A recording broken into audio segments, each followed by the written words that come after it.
Good morning friends, నేను మీ సాయి మల్లేష్ని మాట్లాడుతున్నాను. ముందుగా మా ఛానల్ సబ్స్క్రైబ్ చేసి లైక్ చేసి షేర్ చేయండి. అదేవిధంగా ఈరోజు వార్తల్లోని ముఖ్యాంశాలు తెలుసుకుందాం. ఈనాడు దినపత్రిక. స్టాక్ మార్కెట్లు డమాల్, ట్రంప్ దెబ్బకు భారత్ సహా పలు దేశాల్లో సూచీల పతనం, దేశీయంగా 14 లక్షల కోట్ల సంపద ఆవిరి. ప్రపంచ స్టాక్ మార్కెట్లకు ట్రంప్ దెబ్బ భారీగా తగిలింది. మదుపర్లకు మరొక బ్లాక్ మండే నమోదైంది. ఈ ప్రభావంతో దేశీయ మార్కెట్లు కుదేలయ్యాయి. సూచీలు, షేర్ల ధరలు అనూహ్య రీతిలో కుప్పకూలాయి. ఒక్క రోజులోనే మదుపర్ల సంపద 14 లక్షల కోట్ల మేర ఆవిరైంది. గత 10 నెలల్లోనే ఒకరోజు భారీ నష్టం ఇది.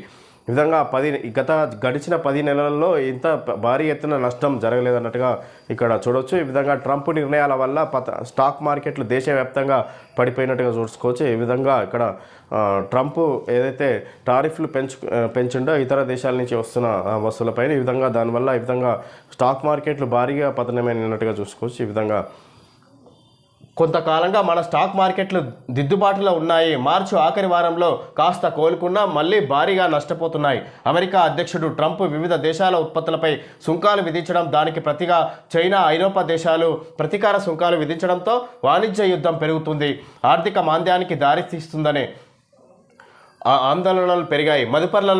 మదుపరుల్లో విశ్వాసం సన్నగిల్లడానికి ఇదే కారణం. మన దేశంలో అతిపెద్ద స్టాక్ ఎక్స్చేంజ్ అయిన నేషనల్ స్టాక్ ఎక్స్చేంజ్ విధంగా సుంకాలపై తగ్గేదే లేదు. కొన్నిసార్లు చేదు మాత్రలు తప్పవు. ట్రంప్ విధంగా ఏదైతే ట్రంప్ ఇతర దేశాల నుంచి వస్తున్న వస్తువులపై టారిఫ్లు పెంచడం వల్ల ఈ విధంగా చైనా, ఐరోపా దేశాలు కూడా తమ దేశాల నుంచి దిగుమతి అవుతున్న వస్తువులపై కూడా టారిఫ్లు పెంచారు. దీనివల్ల స్టాక్ మార్కెట్లు భారీగా పతనమైనట్టుగా చూసుకోవచ్చు. ఈ విధంగా మదుపరుల ఇన్వెస్టర్లలో భారీ ఆశలు సన్నగిల్లి దీనివల్ల ఇక్కడ భారీగా స్టాక్ మార్కెట్లు పతనమైన అన్నట్టుగా చూసుకోవచ్చు.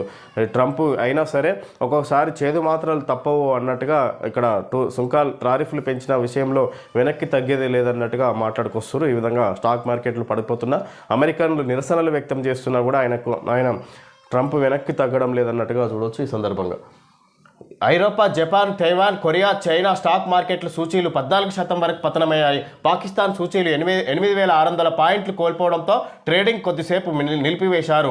మళ్ళీ కాస్త కోలుకొని 3,000 పాయింట్ల నష్టాల్లో ముగిశాయి. అమెరికా మార్కెట్లు సోమవారం భారీ నష్టాలతో ప్రారంభమయ్యాయి. చైనా మినహా ఇతర దేశాలపై సుంకాల విషయంలో 90 రోజుల విరామాన్ని ట్రంప్ పరిశీలిస్తున్నారనే వార్తలతో అమెరికా సూచీలు మళ్లీ లాభాల్లోకి వచ్చాయి. టారిఫ్లకు విరామం వదంతే అని తేలడంతో మిశ్రమంగా కదలాడుతున్నాయి. విధంగా అమెరికాలో వదంతుల హోరు వల్ల ఏదైతే టారిఫ్లు ప్రపంచ దేశాలు అమెరికా అధ్యక్షుడు తీసుకున్న నిర్ణయాల వల్ల ఇతర దేశాలు, చైనా, ఐరోపా దేశాలు కూడా పెంచడంతో ఈ విధంగా ఇక్కడ స్టాక్ మార్కెట్లు భారీగా పతనమైనట్టుగా చూసుకోవచ్చు. ఈ విధంగా వివిధ దేశాల్లో ఏ విధంగా పతనమైనట్టు చూడవచ్చు. ఇక్కడ పాకిస్తాన్లో 3,000 పాయింట్ల నష్టాల్లో ముగిశాయి. ఈ విధంగా మొత్తం మీద ఇక్కడ మళ్ళీ ఇది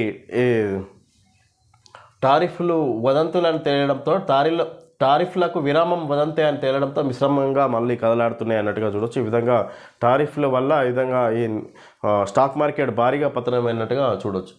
విద్యార్థులపై కేసుల ఉపసంహరణ, హెచ్సియు క్యాంపస్ నుంచి పోలీసు బలగాలు వెనక్కు, సంఘాల ప్రతినిధులతో చర్చ అనంతరం మంత్రుల కమిటీ నిర్ణయం, సామరస్య పరిష్కారం దిశగా ప్రభుత్వం చర్యలు.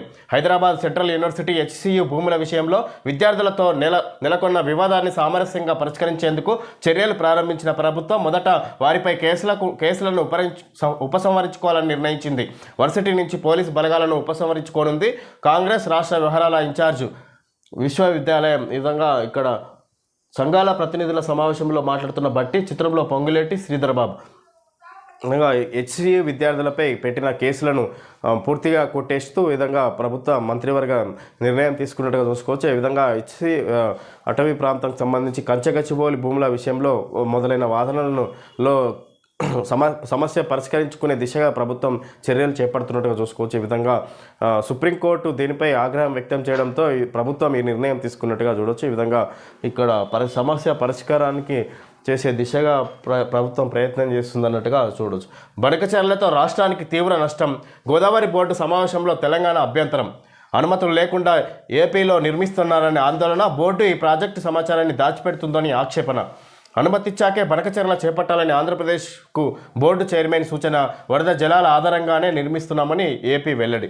విధంగా బనకచెర్ల రాష్ట్రానికి తీవ్ర నష్టం. విధంగా ఇక్కడ ఏపీలో ఇక్కడ అనుమతులు లేకుండానే గోదావరికి సంబంధించిన ప్రాజెక్టును నిర్మిస్తున్నారు, బనకచెర్ల ప్రాజెక్టును నిర్మిస్తున్నారన్నట్టుగా ఇక్కడ బోర్డు ఆరోపిస్తున్నట్టుగా చూసుకోవచ్చు. దీనివల్ల తెలంగాణ రాష్ట్రానికి భారీగా నష్టాన్ని ఏర్పాటు చేస్తుంది అన్నట్టుగా చూడవచ్చు.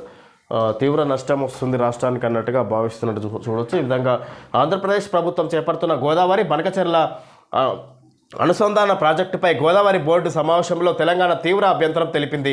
తమ రాష్ట్రానికి ఎంతో నష్టం జరుగుతుందని, పనులను నిలువరించాల్సిన బోర్డు కూడా సరిగా వ్యవహరించడం లేదని నిరసన వ్యక్తం చేసినట్లు తెలిసింది. ఈ ప్రాజెక్టుకు సంబంధించిన డిపిఆర్ను బోర్డుకు సమర్పించాలని, దానిపై అధ్యయనం చేశాక బోర్డు నుంచి అనుమతులు లభిస్తే పనులు చేపట్టవచ్చని ఏపీకి బోర్డు చైర్మన్ ఏకే ప్రధాన్ సూచించారు. ఇప్పటికే పలుమార్లు వాయిదాలు పడుతూ వచ్చిన బోర్డు సమావేశం సోమవారం హైదరాబాద్లో జరిగింది. బోర్డు కార్యదర్శి అలకేషన్ కన్వీనర్ నేతృత్వంలో నిర్వహించిన సమావేశానికి తెలంగాణ నీటిపారుదల శాఖ ముఖ్య కార్యదర్శి రాహుల్ బోజ్జా, ఈఎన్సీ అనిల్ కుమార్లు, ఏపీ నుంచి ఆ రాష్ట్ర జలవనరుల శాఖ ఈఎన్సీ వెంకటేశ్వరరావు, సిఈ సుధాకర్ హాజరయ్యారు.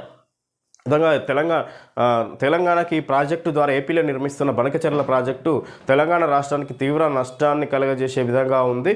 దీన్ని శాఖ నీటిపారుదల శాఖ నిలువరించాల్సింది పోయి ఆపేదిపై మౌనంగా ఉంటుంది అన్నట్టుగా, సపోర్ట్ చేసినట్టుగా ఉంటుంది అన్నట్టుగా తెలంగాణకు సంబంధించిన జలవనరుల శాఖ అధికారులు తెలియజేస్తున్నట్టుగా చూసుకోవచ్చు. ఈ విధంగా బోర్డు సమావేశంలో ఈ విషయాన్ని ఈ బనకచెర్ల ప్రాజెక్టుకి సంబంధించి ఆపాలన్నట్టుగా వాళ్ళు అభ్యంతరాలు తెలియజేసినట్టుగా చూడవచ్చు తెలంగాణకు సంబంధించిన నీటిపారుదల శాఖ అధికారులు.